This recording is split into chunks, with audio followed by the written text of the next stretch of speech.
नमस्कार. IPL match and masala show मध्ये तुमचं स्वागत. सर्वांमध्ये आज गुढीपाडवा त्यामुळे मी असे ट्रेडिशनल लुक मध्ये दिसतोय, तर तुम्हाला गुढीपाडव्याच्या शुभेच्छा.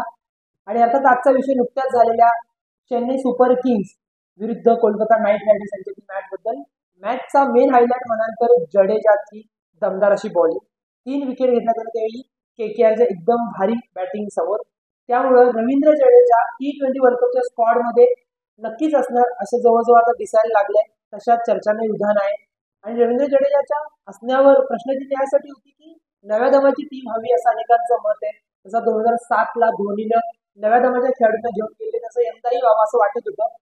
त्यामुळे जडेजाला कदाचित वगळलं जाऊ शकत होतं असं दिसून येत होतं, पण जडेजाने नक्कीच केली कामगिरी फारच भारी होती. याच कामगिरीवर आणि ओव्हरऑल जडेजाच्या T20 वर्ल्ड कपच्या स्पॉटमध्ये असल्यावर चर्चा करण्यासाठी पराग माझ्यासोबत आहे. पराग, कालची मॅच आपण सगळ्यांनीच बघितली आहे. जडेजाची दमदार बॉलिंग आपण बघितली, KKR सारख्या भारी बॅटिंगला त्यानं चांगलंच पछाडून सोडलं. काय वाटतं, असेल जडेजा T20 वर्ल्ड कप स्पॉटमध्ये? हा, नक्कीच असणार की जडेजा T20 वर्ल्ड कप मध्ये असणार. कारण की त्याने 18 रन देऊन 3 विकेट घेतल्या 4 ओव्हरमध्ये. त्यातले 11 डॉट बॉल होते त्याचे. तर त्याच्यामुळे तो वर्ल्ड कप मध्ये तो असाच एक प्लेअर आहे. तो रोहित शर्मा, विराट कोहली, बुमराह असे 4 प्लेअर आहेत की वर्ल्ड कप मध्ये असू शकतात. रोहित शर्मा तर कॅप्टन आहे, बुमराहशिवाय पर्याय नाहीये. विराट कोहलीचा ही कामगिरी बघतोच आहे आपण. 77, 83, 113 सगळ्या दमदार बॅटिंग. ऑरेंज कॅप त्याच्याकडे सध्या, त्यामुळे तो असेल. जडेजाने कालची मॅच अशा टीम बरोबर खेळली की जे आरामशीर 200 रन मारतात. आंद्रे रसेल आहे, दुसरा रिंकू दोन्ही भारी सुरुवातीला व्यंकटेश आहे, श्रेयस अय्यर शेवटपर्यंत म्हणजे पॉवर हिटिंग मध्ये सगळे बॅट्समॅन. त्यांच्या विरुद्ध चेपॉक स्टेडियमवर मागच्या 3 मॅच मध्ये एक पण स्पिनरने विकेट घेतली नव्हती. आणि त्याने कालच्या मॅच मध्ये 3 विकेट घेतल्या. म्हणजे जर स्पिनला विकेट भेटत नाही त्या ठिकाणी त्याने विकेट घेऊन टाकले. आणि बाकी त्याची फिल्डिंग आणि डॉट बॉल त्याने प्रश्नच नाही. बाकी फिल्डिंगचा त्याचा बेनिफिट आहे बॅटिंग मध्ये, त्यामुळे जवळपास तो असू शकतो.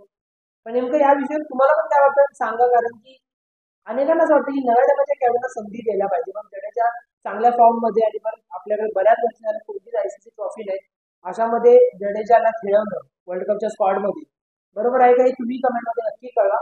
आणि याशिवाय बाकीचे जे विषय आहेत तर रोहित शर्मा कॅप्टन असल्यामुळे आहेच.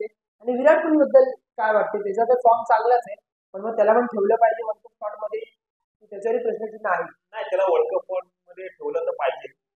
कारण की तोच असा आहे जो कन्सिस्टन्सी खेळतोय इथे. T20 मध्ये तो RCB कडून इतक्या वर्ष खेळतोय आणि तो एकटाच प्लेअर खेळत असतो मॅच मध्ये, टिकून राहून खेळतोय कुठलीही परिस्थिती असते. त्यातच आता म्हणजे कालच्याच मॅच बद्दल आपण बोलतोय, म्हणून मला एक पर्सनल स्वतःला पडला प्रश्न. श्रेयस अय्यरची बॅटिंग बघितली आपण, त्याने बॉल टू बॉल रन केले, 34 रन केले.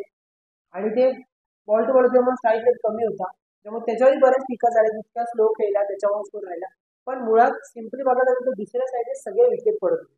पण शेवटपर्यंत कॅप्टनला थांबणं तर गरजेचं होतं. पण यामुळे वर्ल्ड कपचे स्कॉट मिळतो असेल किंवा कधी कधी विराट कोहली येतात, विराट कोहलीने शतक कधीच मारलं, पण दुसऱ्या इनिंगमध्ये बटलरने जी सेंचुरी मारली त्याचा स्ट्राईक रेट कमी होतं, त्यामुळे तो चांगला केला. त्यामुळे विराट कोहली परत टीका करायला लागला. पण हे दिसलं नाही की विराट कोहली सोबत कोणी थांबलं नव्हतं, त्यामुळे त्याला हळूहळू खेळायला लागलं. सेम श्रेयस अय्यर बरोबर झालं. उद्या रोहित शर्मा बरोबर होऊ शकतं, कारण की बाकीचे प्लेयर जर आउट होते त्याला हळू खेळावं लागेल.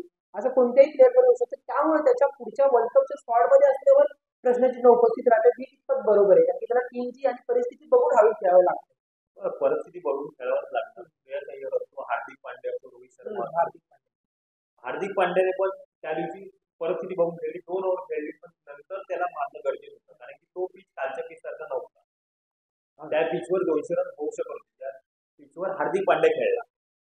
कालच्या याच्यामध्ये 139 स्कोर होता, तर त्याला स्लो खेळावंच लागलं. कारण एक साथ त्याचे 3 विकेट गेले, म्हणजे 8 बॉलमध्ये त्याचे 3 विकेट पडले. तर त्याला स्लो खेळणं गरजेचं होतं. तर जडेजाचा फॉर्म आपण पाहिला, तो वर्ल्ड कप साठी सिलेक्ट होईल हे जवळपास कन्फर्म वाटतं. तर जसा जडेजा हा ऑलराऊंडर मध्ये येतो तसा हार्दिक पांड्या करतो. आपण बरेच व्हिडिओ मध्ये हार्दिक पांड्याचा विषय बनलेला की हार्दिक पांड्या कधी फॉर्म येईल, कधी तो चांगला खेळ करेल. तर तुला काय वाटतं, हार्दिक पांड्या हा सिलेक्ट होईल वर्ल्ड कप साठी, कन्फर्म होईल? आता एवढ्यातच ते बोललं अर्थातच नाही, आपण बोलू नाही शकत. त्यामुळे मॅचेस काही होणं गरजेचं आहे. पण तो असेल की नसेल यापेक्षा त्याचं असणं टीम इंडियासाठी फार महत्वाचं आहे. हे कुठेतरी आपल्याला बघायला लागेल. अमेरिकेची पिच बद्दल जास्त आपल्याला आता सध्या तरी काही माहित नाहीये, पण कोणतीही पिच असेल तरी जी हार्दिक पांड्याची मिडियम पेसची बॉलिंग आहे त्या स्लोअर बॉल टाकून किंवा एक चांगला पेस टाकून विकेट्स येतातच. कधी कधी स्पिनर्सला फायदा होत नाही, पण मिडियम पेसर्सला बहुतेक ग्राउंडवर फायदा होतो. आणि अर्थातच हार्दिक पांड्याची बाकी फिल्डिंग असेल किंवा त्याची फिनिशिंग असेल ती तर भारीच आहे. सध्या तो फॉर्म मध्ये नाहीये म्हणून, पण ती जी एक जागा आहे ती एकदम परफेक्ट नाही. हार्दिक पांड्याशिवाय त्या जागेला कोणीच दुसरा प्लेअर नाहीये. त्यामुळे तो असेल की नसेल ही पुढची गोष्ट, पण तो असणं फारच गरजेचं आहे. अर्थात तो असेल की नसेल आणि नेमकं कोण कोण असेल T20 वर्ल्ड कपच्या स्क्वॉड मध्ये, तर IPLच्या मॅचेस जशा होतील तशाच कळू येईल आपल्याला. तशाच व्हिडिओसाठी विविध चर्चांसाठी पाहत राहा पुढारी.